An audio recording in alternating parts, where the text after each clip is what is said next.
done, and they keep growing year by year. There's so many of them now that they're pretty much, you know, uncountable. And so this thing occurred to me, and I put it down, but the manner in which I did this was the confluence of a couple of different images. These arrows that are facing around in counterclockwise motion are reflective of a Congo cosmology that reflects the notion of the movement of ancestors. I want you to keep that in mind as I go through some of the installation work here. And so the bottom half of the design here, where you see this sort of banjo image, is what is called the Alma. And below this image, below this line right here is the realm of the ancestors. This would be birth, this would be life, this would be death, and this is dwelling in the land of the ancestors. Oh yeah, wow, technology.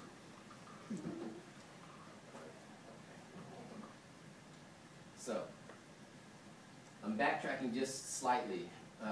These images overlap because this is a drawing that I began actually before I came to CCA to study and was investigating some of the Ponto Escado ground drawings. This image right here, this area right here, is a Ponto Escado. This Ponto Escado is for an entity called Eshu Setitumas, or Eshu of the Seven Tombs. Eshu is a Yoruba figure from out of West Africa that is a gate opener and someone that transitions spirits in and out of various states. The drawing was done beforehand, but these parts right here were done for a show called Pass Forward, African Spirituality in Contemporary Black Art, and that was just about a year or so ago. I wrote a catalog essay for this exhibit. It was done at the African American Culture Complex here, right here in San Francisco.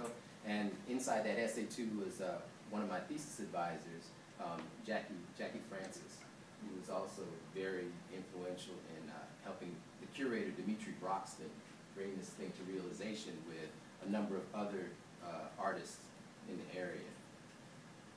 And so I'm just wanting to show you again up close this image right in here.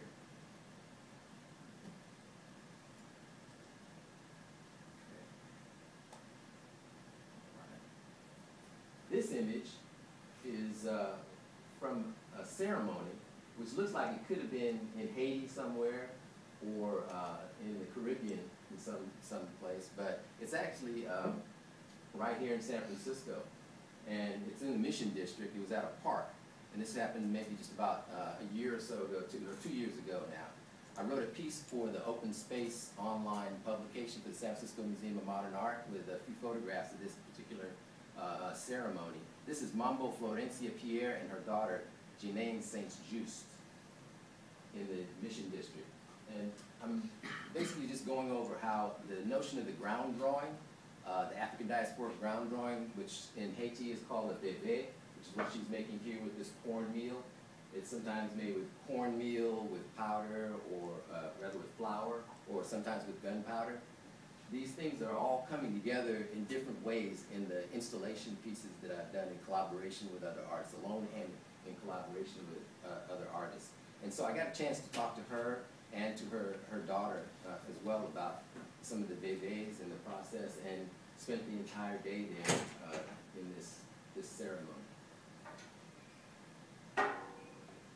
Now, how many people have heard of the musician Fela Ransom Kuti from Nigeria? Okay, great. So, also at the African American Art and Culture Complex, there was a show curated by an artist named Malik Seneferu, based upon the music and image of Fela Ransom Kuti. It's called Zombie, the Resurrection of Fela Kuti. Had about 15 different artists, 15 or 20 different artists. I was one of them, and I did this this installation, which had a wall drawing and an installation to it. And so the images that you're seeing on the board here that I've chalked out are bébé, and these bébé are for an entity called Shango. This is Ogu Shango, which is an entity for justice, battling against the systems, an entity which is a warrior figure. So is Ogun, a warrior figure. And of course we know Fela Kuti was one of these kind of people who had that kind of warrior spirit that was expressed in his music. He was the one that coined the term that music is the weapon of the future, basically. And he was talking about, you know, using it as a weapon for liberation, basically. And so, also on these candles right here, or rather drawn out the bebés for those same two entities, Ogu, Shango. And the use of the colors red and white are also Shango's colors.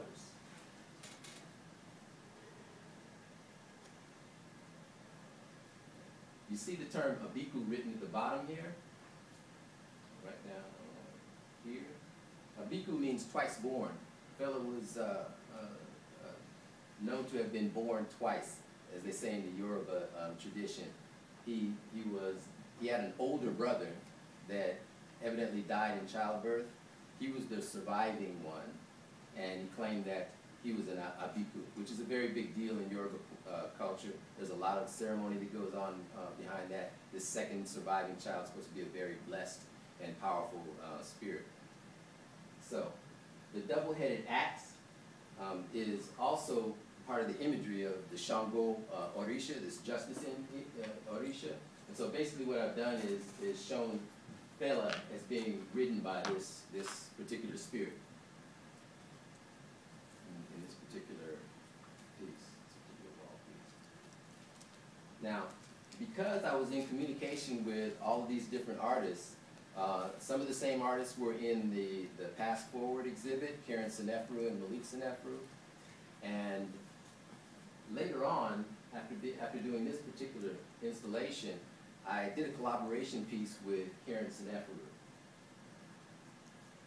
This piece, you'll see on what Karen does are these doll figures, these entities here. She has two larger pieces that are known as Techno-Kisi, and they're basically newer versions of the Congo Minkisi that are used in Central Africa as a medicine or a powerful figure.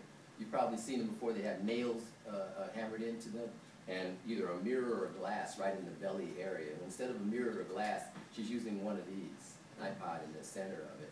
And instead of the nails going into it, there's soft balls that fit along the outside of some of the Techno-Kisi. I'll show you some of those later in the other installation pieces that we did together. But this was the one that came together where she said she enjoyed this one the most, and I did too because it was very organic. There were 3 artists involved, myself, her, and one other artist that brought in this video. There was if you can see in this upper area right here, the sun rising.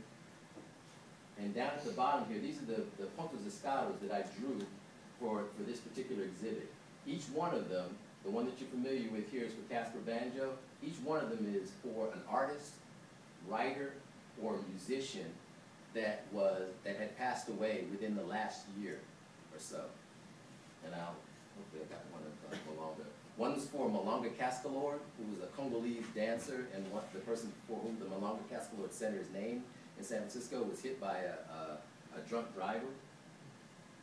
This one right here is for a jazz drummer, Earl Watkins.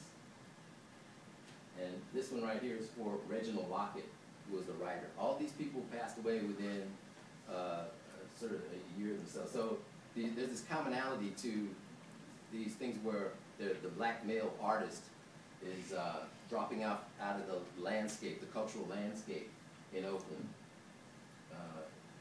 as a new generation crops up. And what we were doing, Karen and I, were basically honoring the transition and acknowledging ourselves as moving into some of those positions. So this also shows this other half of the videotape that the other artists brought in of the moon rising. Now, the reason why this is significant and the sunrise image is significant and the positions in which I put these 4 puntos escados is significant again because if you go back to that original image that I showed you, this movement in this counterclockwise motion is called, in some instances, the 4 moments of the sun. Now, we had no idea what type of image the videotape person would bring in, but Karen basically just brought it in and shot it on the wall, and it did what it did. Basically, it fit into the the installation piece that we were doing perfectly. And I think for both Karen and I, it was a very emotional night because we weren't really sure what was going to happen with what the three of us were going to bring in. She didn't either. She just basically invited me in to do something, and I wasn't sure what it was I was going to do. And when this guy came in with the images of the sun rising, it sort of put everything in place. Now, this image is from an installation piece that we did in San Francisco at the Phoenix Hotel.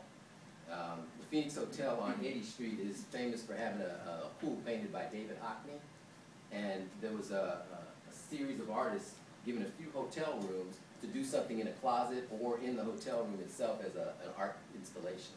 And the next day it had performances out in the pool area. So for the thing that we did, we wanted to do something again that had a relationship to ancestor veneration. And so Karen decided to put up the technocheses, which I'm about to show you in a moment.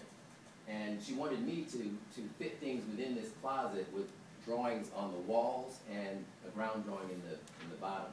This bébé at the bottom here is for an entity, again, called Legba, which is the Haitian version of this Elegua entity that I mentioned before, which is the gate opener and the person that opens the way for various ancestral communications and communications with the spirits and God.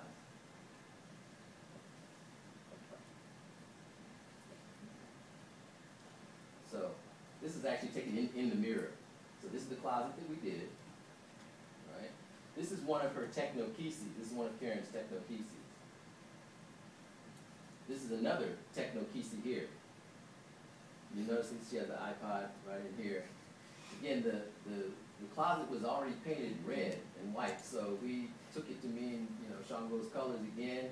And some of the things the ideas that Karen came up with were to take quotes from a scene in the novel Beloved by Toni Morrison. It's during a ceremony called a ring shout, where she's basically calling out and talking to ancestors. And so in the context of talking to these ancestors, she gets into this long litany of things about African diaspora people and black folks. And so we removed parts of them from the text, and I was putting them inside the closet here as quotes. Now, along with these quotes are also quotes from these types of ground drawings in here, which are from what's called Abakwa. It's an Afro-Cuban ground drawing.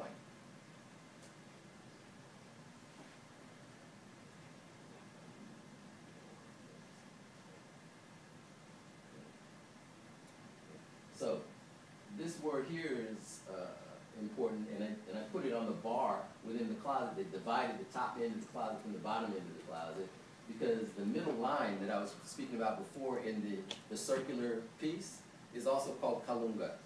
And so we divided the closet in a way such that we were seeing this bottom half of the closet is where we're doing the ancestor veneration work. And so when I write that these are quotes, I mean also that the Afro-Cuban Abakwa, Anafurana ground drawings here are also quotes, as well as these quotes from Toni Morrison's pretty well-known novel.